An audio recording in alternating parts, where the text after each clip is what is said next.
नमस्कार दोस्तों, स्वागत है आप सभी का हमारे चैनल में, जहां हम आपको देते हैं फाइनेंस और इन्वेस्टमेंट से जुड़ी जानकारियां। तो आज हम बात करने वाले हैं कि लॉन्ग टर्म इन्वेस्टमेंट करने के लिए आपको किन किन बातों का ध्यान रखना चाहिए। तो पहला आपको ध्यान में रखना चाहिए वो है आपको कौन से स्टॉक्स में इन्वेस्ट किया जाए, कौन से सेक्टर में, और दूसरा ये है कि कौन से सेक्टर में ग्रोथ करेंगे। तीसरा ये है कि आपको किन बातों का ध्यान में रखना चाहिए जब आप लॉन्ग टर्म इन्वेस्टमेंट करने जाओ तब क्या।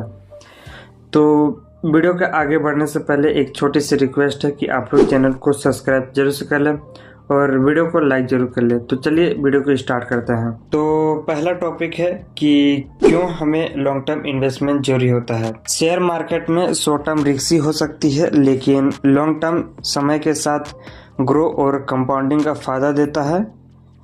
अगर आप 5 या 10 साल या ज़्यादा, उससे भी ज़्यादा समय के लिए इन्वेस्ट करते हैं तो मार्केट के उतार चढ़ाव से घबराने की ज़रूरत नहीं होती है।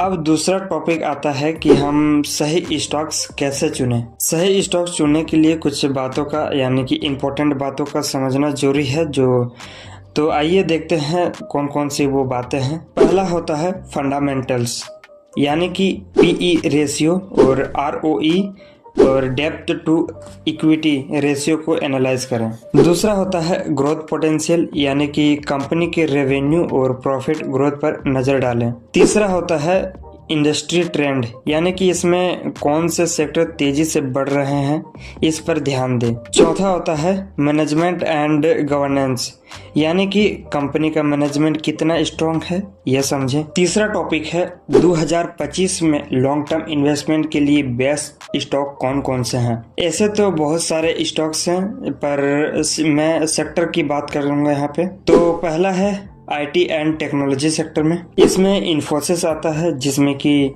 स्ट्रॉन्ग फंडामेंटल्स और डिजिटल ट्रांसफॉर्मेशन में लीडर है। दूसरा आता है आपका टीसीएस, ये भारत की सबसे बड़ी आईटी कंपनी है और ये शानदार ग्रोथ दिखा रही है। और तीसरा आता है एचसीएल टेक्नोलॉजीज, यानी कि ये क्लाउड और एआई सेक्टर में तेजी से ग्रो कर रही है। अब दूसरा सेक्टर आता है बैंकिंग एंड फाइनेंस सेक्टर में। इसमें तो आपका पहला आएगा एचडीएफसी बैंक। ये भारत का सबसे भरोसेमंद बैंक है और ये स्टेबल ग्रोथ कर रही है। और इसमें दूसरा है आईसीआईसी बैंक, यानी कि यह डिजिटल बैंकिंग में लीडर है और इसमें लॉन्ग टर्म ग्रोथ का अच्छा मौका मिल सकता है। और तीसरा है कोटक महिंद्रा बैंक, यानी यह प्राइवेट सेक्टर बैंकिंग में तेजी से बढ़ रही है। तीसरा सेक्टर है pharmaceuticals and health care sector. इसमें पहला आता है डॉक्टर रेड्डीज लेबोरेटरीज, यानी कि ये दवा बनाने में ग्लोबल प्लेयर है। इसमें दूसरा आता है आपका सन फार्मा, यानी कि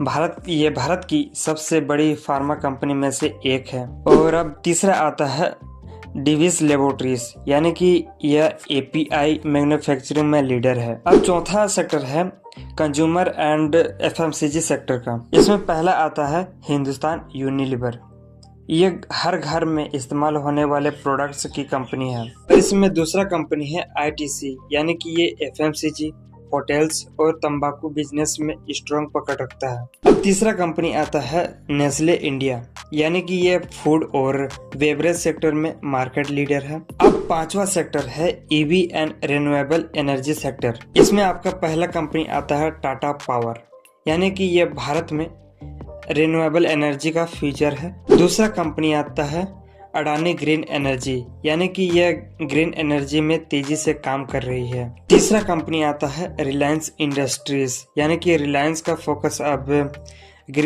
क्लीन एनर्जी पर ज्यादा हो रहा है। तो अब सवाल ये आता है कि इन स्टॉक्स में कैसे इन्वेस्ट करें। तो आपको इन्वेस्ट करने के लिए आपको कुछ चीजों का जानना जरूरी है। पहला है एसआईपी या लमसम, यानी कि एसआईपी से इन्वेस्ट करने पर आपको मार्केट के उतार चढ़ाव का कम असर देखने को मिलता है। दूसरा है इंडेक्स फंड्स एंड ईटीएफ्स, यानी कि ये डाइवर्सिफिकेशन, यानी इसको हम इस प्रकार से कहेंगे कि अपने पैसे को अलग अलग जगहों पे निवेश करना को ही हम डाइवर्सिफिकेशन कहते हैं। तो ये अब अच्छा ऑप्शन भी है। तीसरा आता है आपका रिस्क मैनेजमेंट एंड पोर्टफोलियो।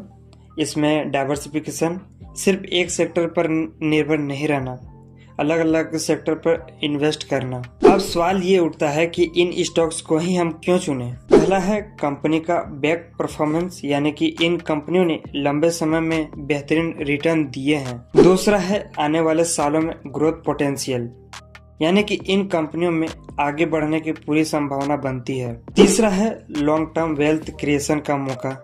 अगर आप पेशेंस के साथ इन्वेस्ट करें तो अच्छा मुनाफा कमा सकते हैं। तो आई होप ये जानकारी आपको अच्छी लगी है। अच्छी लगी है तो वीडियो को लाइक, चैनल को सब्सक्राइब जरूर से कर लीजिए और बेल आइकन को ऑल पे सेट जरूर कीजिए, ताकि हमारे आने वाले वीडियो का नोटिफिकेशन आप तक पहुंच सके सबसे पहले। और आपको कमेंट में बताना है कि आपको कौन सा स्टॉक सबसे बढ़िया लगता है, तो और जिसमें आप इन्वेस्ट करना चाहते हो तो आप कमेंट जरूर करें। तो मिलते हैं नेक्स्ट वीडियो में नेक्स्ट टॉपिक के साथ। तब तक के लिए धन्यवाद।